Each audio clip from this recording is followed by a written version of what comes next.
So right now we have a super popular aesthetic on the internet. It's actually using old cameras from the 2000s. And the reason is the flash is right there on the camera. It creates super punchy images with a bright center and dark shadows, deep colors, and we even have a little bit of glow. Now, instead of buying one of these cameras on eBay, we're gonna save you a little bit of money and actually replicate the same exact aesthetic using Photoshop and Adobe Camera Raw. So we're starting off with this beautiful photograph, but we wanna do a lot of work to it to make it look like it's from the 2000s. So here's where we're starting. Make sure you go to your layers panel and go ahead and get to your background layer.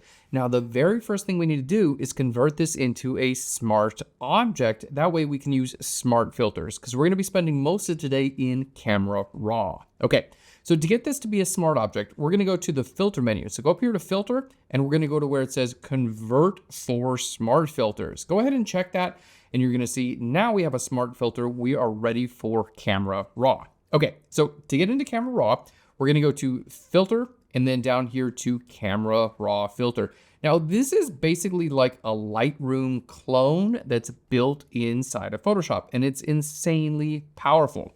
Let's go ahead and zoom into our image. Now, a lot of the work that we need to do is right here on the very top right, you're gonna see your general editing. A lot of the work is going to be here in these panels on the right. And I'm gonna kind of explain the aesthetic as we go. Okay, first we're gonna start off with our light panel. Let's go ahead and open our light panel. Now, the big thing with this look is we want a lot of contrast. So let's go ahead, I'm gonna zoom out just a little bit with our image. We're gonna take our contrast slider and we're gonna bring that up a bit, okay? Really increasing our contrast. Don't worry about your highlights or shadows or anything like that at this point. Now, the next thing we're gonna do is we're gonna go into our color. These older cameras were notorious for throwing off weird color balances, especially pushing towards the cool when that on-camera flash hit, okay? So we're gonna take our color temperature, no matter what you're starting with, we're gonna bring that down just a little bit, okay? We're gonna go like -10 in temperature and we're gonna go like -10 in tint, all right? So we just wanna make sure we bring those both down. There we go, let's just type in -10, fantastic. Now, of course, I'm gonna include this preset, but you can change it to fit your exact photo. That's no problem at all. This is non-destructive. All right, let's go ahead and zoom out a little bit so we can see. Now, at any time, I can click on this icon to show the before and the after, but you know what I love to do is I actually love clicking on this icon. Boom, and this gives us a full-time before and after. So the before is always gonna be on the left, the after is always going to be on the right, and that's what we're gonna do for the remainder of this tutorial. So check this out. Let's go ahead and close up color. Now, the next thing we want to do is go into our effects. These old cameras had a lot of internal sharpening happening when they processed the photograph, okay? So we're going to duplicate that here in effects. We're going to both use texture and clarity. So let's crank up our texture and crank up our clarity. You don't want to go too far, but we're just going to bring both of those up. Now, I can actually click here on my photo. I'm going to get my little magnifying glass. I can click and zoom in to my photo, and then down here I can choose the percentage. So if I'm going to go right over here and choose 100%. So here we can actually see the before and the after, and I recommend doing this when you're going to do things like bringing up your texture, okay, and your clarity. I recommend go ahead and zoom in so you can really see those details. All right, let's go ahead and zoom back out again. It's already looking so cool. It's crunchy, that's the whole point. Crunch it. All right, next we're gonna move into our grain. We need to add grain. It's a big part of this effect. So we're gonna go ahead and bring up our grain. Again, let's zoom in. I wanna see my image at 100%. So we're gonna zoom in. We're gonna need to add our grain, okay? You can always change your size. By the way, if you don't see size and roughness with your grain, go ahead and click on this icon here. So normally you just get a grain slider, pop this icon down, and then you get control over your size. There we go. And your roughness. You don't want to use too much size. You're going to lose a lot of definition, okay? So keep the size relatively low and you can change the roughness to fit the aesthetic of your image. We're going to choose somewhere right about there. I like a little bit of a rougher grain, but we're going to bring the overall amount of grain down just a little bit. All right, and you can already see this making a big difference. Okay, now here's the deal. We're going to go ahead and zoom out. Remember, we've increased the contrast. We've made the image a little bit more blue and a little bit more green by working with our white balance, okay? But that's not always the most flattering when it comes to skin tones.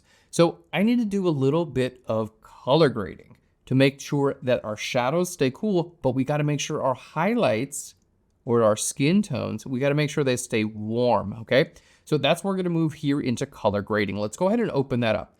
Now, color grading, you have various options. We're going to adjust, we're just going to use this three-way option where you can see your midtones, your shadows, and your highlights. Now, our shadows, we're going to take these and I'm just going to grab that central point and pull these down just a little bit here towards blue. There we go. I don't have to go super far, but here's where I really want to focus my highlights. Let's just click and drag. You just grab this little slider right here in the middle. Just click and drag this up and then dial in your color right there. We're just going to make that nice and warm. And you can see it makes a difference. Let's just see more or less detail here. I like it a little bit more. I think it gives a nice warm tone, especially to those skin tones. Let's go ahead and zoom in here. Oh, such a cool look already. Now, if I just turn this color grading off and on, let's go to color grading. We're just going to turn this off with this little toggle visibility. There's that before and the after. You can see how much warmer the skin tones are in the after. It's a really, really nice step. Let's go ahead and zoom out. We're going to give our shadows a little bit, there we go, a little bit more blue. I think that's looking fantastic. We don't need to go so far on that. So far, you get the idea. All right, now the next thing we want to do, make sure you add a vignette, okay? Because we want a bright center image here, but we want to make sure that the edges are dark. That's a big part of this aesthetic. So we're going to go right here where it says optics. Let's open up our optics. And then here, look at this. We have a vignette slider. Fantastic. Let's go ahead and click and drag this to the left. There we go. Already this is looking so nice. And you can change your midpoint as well. You can kind of bring that in and out. There we go, to fit your image. You know what? I want these highlights to be a little bit more warm. So here's the nice thing is you can go in and you can change this at any time. If you want a little bit warmer highlight, ooh, that's looking really, really nice. Look at the color grading on this photo. It's so much more interesting than my original, okay? Nice and crunchy. There we go. Now, in terms of our basic editing, we're done. But here's the deal, don't leave. We still got more steps that are really important. First thing I need to do, I need to mimic that on-camera flash. I need to make sure that the center of my photo is bright, okay? But I also need to protect the highlights. So how do we do that? Well, we're gonna go ahead and move out of this editing. You can see everything that we've done so far has been in standard editing, all of these tools, okay? This is non-destructive, you can change at any time. But we're gonna move right over here to our masking tools. Let's open up masking and we're gonna grab right over here a radial gradient. So let's go ahead and click on radial gradient. You're just gonna click in the center and drag out. Make it a big, big, big circle. Something to look perfect. That looks great. Now you can always zoom out and adjust this if you need to, but that's a really good start.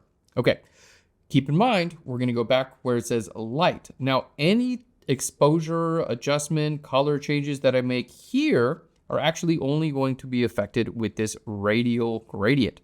So we're gonna go to where it says light and I'm gonna drag up my exposure. So let's go ahead and bring up that exposure. All right, and that's looking so good. We'll just bring it right down here to the center of the image. Now, we're gonna zoom in. There we go, let's go ahead and zoom in and hold spacebar and click and drag. So you can see, when I bring this radial gradient, yes, it's made everything brighter, but look what happened to the highlights of my image. They're way too bright, okay? No good, no bueno. We don't want that. Let's go ahead, I'm gonna hold spacebar and click to zoom out, or you can just go right over here where it says fit. Fantastic. So we made the center of our image brighter, which looks pretty great for the overall effect, but the highlights here way too bright. So I need a way to protect those highlights. And here's how we do it. We're gonna go right over here where we have our mask number 1 with the radial gradient. We're gonna go to subtract. So let's click on subtract. We're gonna go all the way down to where it says luminance range. I'm basically gonna say, hey, subtract out the brights from this effect. Subtract out the luminance, that's the bright areas, from this gradient. So let's click on luminance range. There we go. Now the first thing you do, hover over your image, you're gonna get an eyedropper, okay? This is going to be your luminance range. So we're just gonna click on our skin, boom, okay? We're gonna click on our skin and you can see it looks pretty weird to start with, okay? But basically I subtracted out the brights from this effect, but it looks a little bit weird. So we gotta go where it says this select luminance. we got to go to this slider here and introduce a little bit of feathering. It's not hard to do, but you got to do it or you get this like really, if you see this like really weird transition here, that means there's not enough feathering in our select luminance. Okay, so right over here in this select luminance slider, searching for my words, we're gonna grab this left-hand side, just grab this little point here and click and drag to the left. And you can see as soon as I do, look, I'll go to the right and it gets worse. I'll go to the left and like, wow, okay, totally fixed. So now with this luminance range, you can see it does a perfect job protecting those highlights. While the overall effect, let's go ahead and zoom out. I'm gonna click on fit. The overall effect stays there, okay? Where it's still brightening up the center of my image, but I'm protecting my highlights, okay? Now you can go ahead and just drag your exposure even brighter if you want to, and that looks so, so cool. What an awesome effect we've created today. All right, now here's the deal. I'm gonna make this a preset, and it's included with your download. So let's go ahead and show you how to do it, and we'll show you how to load it as well. It's actually really easy. So we're gonna go, now that we've made all these adjustments, we're gonna go right here in Camera Raw to this menu. So let's go to more image settings, okay? And we're gonna go literally to create preset. Boom. All right, and I'm gonna call this 2000s Digicam. There we go, 2000s Digicam. Fantastic. Now you just wanna make sure that you check all of the boxes that you actually worked on. Like masking, I did masking, right? So you wanna make sure you check the masking, okay? Everything that you actually did, you wanna make sure is checked, and you're gonna go ahead and hit okay. So if you did your own preset, that's totally cool. Where do they show up? Well, they show up right over here in your presets. So you're gonna see here in your user presets, you have your 2000s Digicam, which we just made. There we go. Perfect. Looks awesome. Now, here's where we're actually gonna show you how to export it. So that was creating your own preset if you wanna make your own, but I'm gonna show you how to export it. It's actually super easy. The cool thing here is I'm gonna show you how to export this, and then you can put it in your Camera Raw, but then you can export your own presets and give them to other people. It's a great value add if you have like a photography or editing or online Instagram, social media, image-based business, right? It's a good value add. You can give this stuff away. All right, like I'm doing, you know, tip, business tip for you. Anyway, so what we're gonna do, I'm gonna go to this menu item one more time, and we're just gonna go to where it says save settings. Okay, so that preset exists here in Camera Raw, which is great. I can quit it, I open it back up, it'll still be there. But we're gonna go to save settings. Now, again, you're gonna have basically all of the same exact options here. And I'm just gonna go to check all. I'm gonna say, yeah, do everything. And let's go ahead and hit save. So save settings, we're gonna hit save, and then I'm just gonna put this like in this tutorial folder in the downloads, okay? There we go, create a preset folder. And then look at this, I'm just gonna give it the name, there we go, 2000s Digicam. Fantastic. So I'm literally creating an XMP file. All right, we're creating an XMP file, which is super, super cool because you can just share this on the internet. It's really easy, like I'm doing with you. All right, let's go ahead and hit save. So if you download all of these sample assets and you weren't able to get this exactly how I got it, how do you load that XMP file? Well, I'll show you how to do it. It's really easy. We're gonna go right here to our menu item, okay? And we're gonna go to load settings. All right, let's go to load settings, and then you just literally go to the download folder that is included, totally free. Go to the preset folder and go to 2000s Digicam and hit load. There we go. You hit load and it will automatically load into those settings. So it'll automatically load that as your image. And then if you want to save it as a preset, okay, again, just go here and then you're gonna go to create preset, just like we showed you how to do earlier. So everything is basically pretty much done for you. Really cool effect. Now, we are not done. Okay, there's one more crucial important step, and that's going to be duplicating and blurring our highlights, because this is what makes it like really stand out. So here's what we're gonna do. We're done in Camera Raw, but we're not done with our image. We're gonna hit OK on the bottom right. Let's go hit OK, and you can see our image is updated. Look how cool this is. Now I can turn this smart filter off and on at any time. Look what a difference that made in that image. It's such a cool effect. I can double click here on Camera Raw filter if I want to, and check this out. I can go into my settings And I could adjust things like my contrast at any point in time. And when it's done, just hit OK and it'll automatically update. So non-destructive. But here's what we're going to do. We're actually going to take this entire layer and duplicate it. So go to the layer, we're going to hit Control or Command J, or you can right click and go to duplicate layer and hit OK. Either one. Okay. So we're duplicating the layer. Next, we're going to change the blend mode of the layer. Right now it's a normal blend mode. We're going to change it from normal. We're going to go down to where it says lighten. There we go. Let's go to lighten. So you have your normal one on the bottom, and then on the top you have lighten. Now we're going to go ahead and zoom in here. So let's grab our move tool on the very top left of our toolbar, and we're going to click and drag to move this around there. Okay, so you can see it's moved around and it is a lightening. And right now it looks a little horrible, but don't worry, we're going to fix it. First thing you want to do is just go up to your opacity. We're going to go to your opacity, just click and drag to the left on the word opacity till you get something like this. You know, right about 30% looks good. Okay. And then we'll put it where we needed to. We add our blur. The cool thing is because this is already a smart object, when we add our blur, it's going to be a smart blur that we can change at any time. So let's go to filter. We're going to go down here to where it says blur, and we're going to go to Gaussian blur. Filter, blur, Gaussian blur, and then you just give it a little bit of a blur. Okay, as much or a little blur as you want. We'll just do about 20 pixels and hit OK. Now check this out. That's the light. Look, it looks like light is actually glowing off of her skin. How cool is that? That is exactly the effect that we love. You can turn this layer off and on at any time to show that light blur. You can even go double click right here where it says Gaussian blur.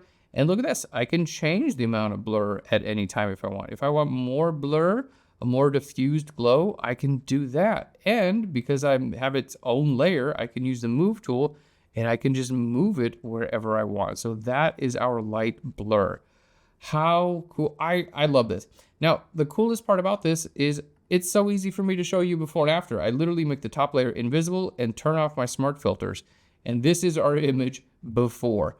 After, turn on my smart filter, turn that on, and we're good to go. Now, I'm going to give you one more awesome tip.